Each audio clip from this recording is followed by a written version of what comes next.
सत श्री अकाल दोस्तों, welcome to Guru Nanak cares. आप सबका हार्दिक स्वागत है। साइनोवाइटिस के ऊपर रिक्वेस्ट आ रही थी, 2-3 अलग अलग जगहों से आई बात कि साइनोवाइटिस की होम्योपैथिक दवाएं बताएं।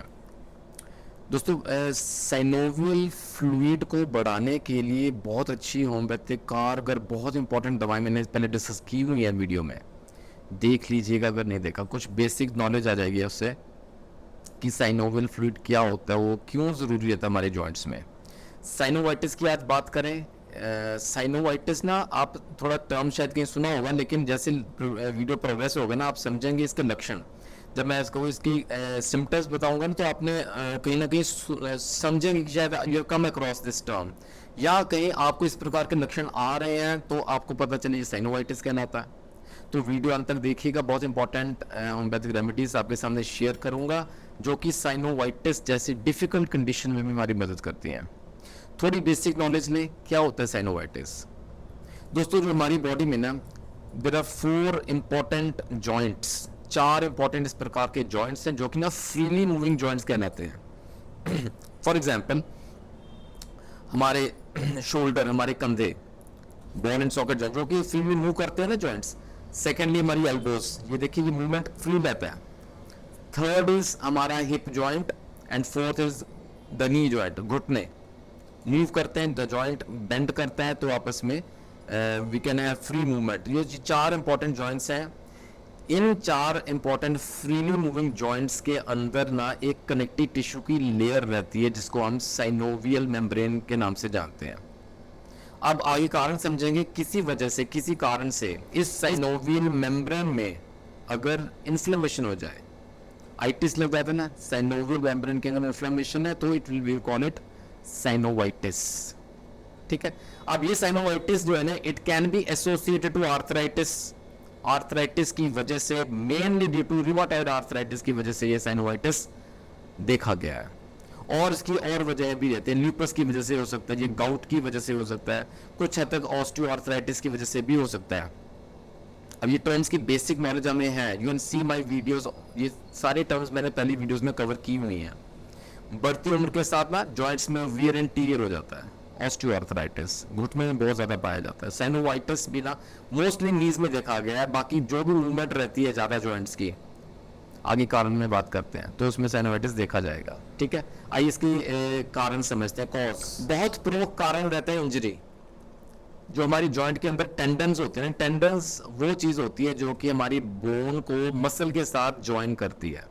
अब किसी कारण से उस टेंडन के अंदर अगर इंजरी हो जाए, घाव हो जाए, internal injury we call, it will lead to synovitis. वो जो इंटरनल कनेक्टिव टिश्यू लेयर है ना, वो उसमें इन्फ्लेमेशन हो जाएगी। अब ये घाव, इंजरी, इंटरनल इंजरी क्यों होगी? Mostly because of the over use of that joint. जरूरत से ज्यादा इस्तेमाल में लाने वाला जॉइंट, उस जॉइंट को जरूरत से ज्यादा इस्तेमाल में लाया गया है। फॉर एग्जाम्पल, या स्ट्रेन, बहुत हैवी वेट्स उठाए हैं, बॉडी बिल्डर्स अक्सर करते हैं, या ओवर एक्सर्ट कर लिया किसी जॉइंट को, उस वजह से स्प्रेन, इंजरी, टीयरिंग, कुछ भी ऐसा हो टेंडन में, इट लीड टू साइनोवाइटिस। और 3 इंपॉर्टेंट कारण मैं पहले बता चुका हूं आपको, rheumatoid arthritis, gout and reactive arthritis. ये 3 अलग प्रमुख कारण रहते हैं जिस वजह से साइनोवाइटिस हो सकता है। आइए इसकी पहचान समझें। लक्षण, सिम्टम्स। सबसे प्रमुख है पेन, दर्द का सिम्टम। दर्द तो रहेगा। टेंडरनेस भी होता है कि मतलब छूने से भी दर्द होता है। स्टिफनेस है, वो जॉइंट में जकड़न रहेगी, उसकी मूवमेंट जो है ना रिस्ट्रिक्टेड हो जाती है, फ्रीली मूव नहीं कर पाएंगे, राइट। देन स्वेलिंग, इन्फ्लेमेशन है तो swelling is a part of inflammation. सूजन, उस जॉइंट में सूजन आपको बाहर से भी दिखेगी, जैसे जॉइंट में सूज गया है। और वो में लाल रंग में भी हो सकता है, स्किन ऊपर की जॉइंट की कवरिंग रेड हो सकता है, वो हॉट भी हो सकता है, उससे सेक निकलता है, गर्म हो सकता है वो joint. These are part of symptoms. और कई बार उस जॉइंट के अंदर है, उसके अंदर भी, उसके भीतर त्वचा के नीचे ना आपको सख्त से नोड्यूल्स दिखेंगे, फील होंगे, छूने से फील होते हैं, hard lumps, we call them nodules. ये कई जॉइंट्स में देखा गया। तो these are very prominent symptoms of synovitis. दोस्तों, अगर साइनोवाइटिस के लक्षण आप में आ रहे हैं ना तो इमीडिएटली कंसल्ट अ फिजिशियन, क्योंकि अगर ये बिगड़ गया, आपने इसका ट्रीटमेंट या देख रेख नहीं की ना साइनोवाइटिस की, उस पर्टिकुलर जॉइंट की, व्हाट विल हैपन, वो डीजेनरेट हो जाएगा, वो खत्म हो जाएगा। फिर अल्टीमेटली हमने कई बार सुना देखा होगा कि डॉक्टर ने, ऑर्थोपेडिशियन ने बोल दिया है for a TKR, total knee replacement, बहुत कॉमन हो रहा है आजकल नी की सर्जरी, वो नौबत ना आए, स्टार्ट होम्योपैथी इमीडिएटली, जैसे लक्षण शुरू होते हैं ना उसी समय आए होम्योपैथी अपनाए। साइनोवाइटिस की बहुत प्रमुख दवाएं मैं आपको बताता हूँ। The number 1 remedy is bryonia. Bryonia Elba, ये एक प्लांट से प्रोक्योर की गई है, तैयार की गई है, इट्स हर्बल मेडिसिन, ये प्लांट से तैयार की है, बिल्कुल सेफ है।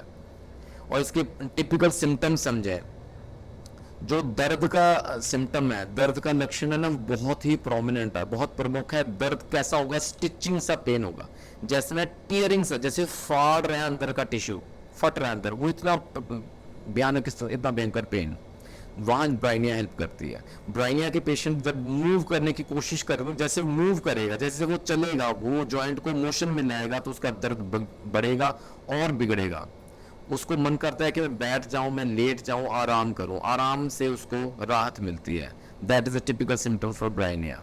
ब्राइनिया एल्बा 30 CH पोटेंसी में 2 बूंदे दिन में 3 बार दे सकते हैं। दोस्तों, दूसरी प्रमुख दवा है साइनोवाइटिस को मैनेज करने के लिए, उसको क्योर करने के लिए, that is Apis, Apis mellifica.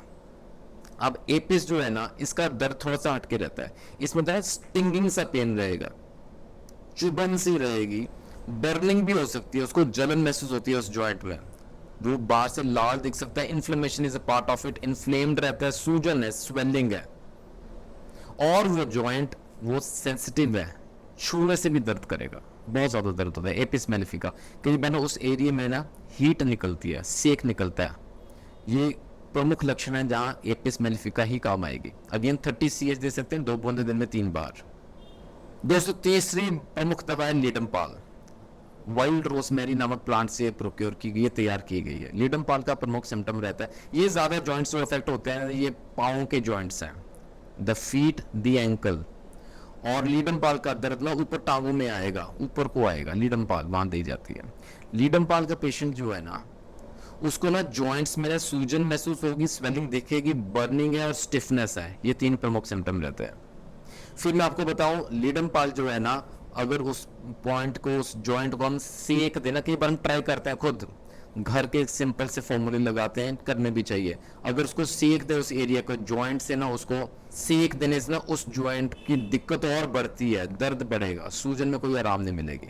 जबकि कई बार कूल्ड एप्लीकेशन में लगाए ना, जैसे बर्फ रुमाल में लपेट के वहाँ उसको कूल्ड एप्लीकेशन लगाए, वहाँ अप्लाई करें, तो उससे उसको राहत मिलती है। लीडमपाल 200 CH 4 बूंदे दिन में 2 बार। चौथी प्रमुख दवा दोस्तों रस टॉक्सिकोडेंड्रॉन, रस टॉक्स, इसके बिना तो बात अधूरी रहेगी। ये एक तरह की लीडिंग रेमेडी है जो कि साइनोवाइटिस जैसे कंडीशन में हेल्प करती है। यहाँ जो है ना, जैसे पहले बताओ आपको, रस टॉक्सिकोडेंड्रॉन की प्लांट है जिसके पत्तों से ये तैयार की जाती है। इट्स अगेन प्लांट बेस्ड, बिल्कुल सेफ है, लॉन्ग टर्म भी इसको यूज कर सकते हैं। अच्छा, इसके जो सिम्टम्स है ना, दर्द, इन्फ्लेमेशन, स्वेलिंग जो है, दर्द है, जो पेन है ना, वो बिकॉज ऑफ स्ट्रेन है, बिकॉज ऑफ इंटरनल इंजरी है, because of over use of joint है, शुरू में ये बातें हमने की हुई हैं, या बिकॉज ऑफ ओवर एक्सर्शन है, या because of heavy weight lifting है। बॉडी बिल्डर्स में रक्सटॉक्स अक्सर यूज की जाती है। इन सब कारणों की वजह से अंदर अगर इंजरी होती है ना जॉइंट के अंदर, विच लीड्स टू साइनोवाइटिस, तो वहाँ रस्टॉक्स हेल्प करेगी। रस्टॉक्स के पेशेंट को ना मन करता है कि वो चलता रहे, उसको राहत मिलती है, अगर बैठा रहे ना उसको दर्द करेगा। रस्टॉक्सिकोडेंड्रॉन 200 CH, ज़्यादा सीवियर कंडीशन है, 200 CH पोटेंसी में दें, डाइल्यूशन फॉर्म में 2 बूंदे दिन में 3 बार दे सकते हैं। और फाइनली 5वीं एक और बेहतरीन दवा है जिसका नाम है सिलिशिया। सिलिशिया का पहले भी जिक्र हुआ हुआ है दोस्तों, उसको ना, वो सिलिशिया इज एन इंपॉर्टेंट रेमेडी, जहाँ साइनोवियल फ्लूइड को हमने बढ़ाना भी है ना अपने जॉइंट में, उसकी मात्रा इंक्रीज करनी है, तो वहाँ भी सिलिशिया काम आती है। यहाँ सिलिशिया साइनोवाइटिस, जो इन्फ्लेमेशन हो रही है साइनोवियल मेम्ब्रेन में, उसको कम करने में राहत पहुंचाती है, उसमें हेल्प करती है। और मैं बताऊँ आपको, एक बहुत अच्छा सिम्टम है, पर्टिकुलरली द नी जॉइंट, हमारे घुटनों में ना इस तरह लगता है कि वो टाइट हैं, वो बाउंड हो गए हैं, उनको बांध दिया गया है, उनकी मूवमेंट रिस्ट्रिक्ट हो गई है, स्टिफनेस कहने कुछ हद तक जकड़न सी महसूस करता है पेशेंट, सिलिशिया वहाँ हेल्प करती है। और इंटरनल देखिए कहाँ साइनोवियल मेम्ब्रेन रहती है, वो कनेक्टिव टिश्यू में इन्फ्लेमेशन है, सिलिशिया विल ब्रिंग रिलीफ। 30 CH में दे सकते हैं, या ideally I use 12x potency, 4 गोली दिन में 2 बार दे सकते हैं, सुबह 4 गोली, शाम को 4 गोली, सिलिशिया 12x टैबलेट्स अपने पास जरूर रखें। तो दोस्तों ये तो थी 5 प्रमुख दवाएं जो कि साइनोवाइटिस जैसे डिफिकल्ट कंडीशन में हमें राहत पहुंचाती हैं। अपना फिजिशियन केस डिस्कस जरूर कीजिएगा। It is not an easy condition to be resolve, लेकिन हाँ होम्योपैथी है तो होप है। मैं अक्सर कहता हूँ कम सुंदर, जितनी जल्दी आप होम्योपैथी अपनाए उतना बेहतर है आपके लिए। आशा करता हूँ आज की वीडियो से आपको ज़रूर फ़ायदा पहुंचेगा। दोस्तों अपने घुटनों का ख्याल रखिए, अपने साइनोवियल मेम्ब्रेन का ख्याल रखिए, साइनोवियल फ्लूइड बरकरार रखें और जुड़े हैं गुरु नानक केयर्स के साथ for more such informational videos. अच्छा लगा वीडियो तो एक लाइक तो बनता है, अपना प्यार भेजिएगा, सब्सक्राइब कीजिएगा गुरु नानक केयर्स चैनल और शेयर करें। कहीं ना कहीं किसी ना किसी को कोई ना कोई फ़ायदा ज़रूर पहुँचे। जल्दी मिलेंगे अगले वीडियो में। ख्याल रखें, टेक केयर, गॉड ब्लेस।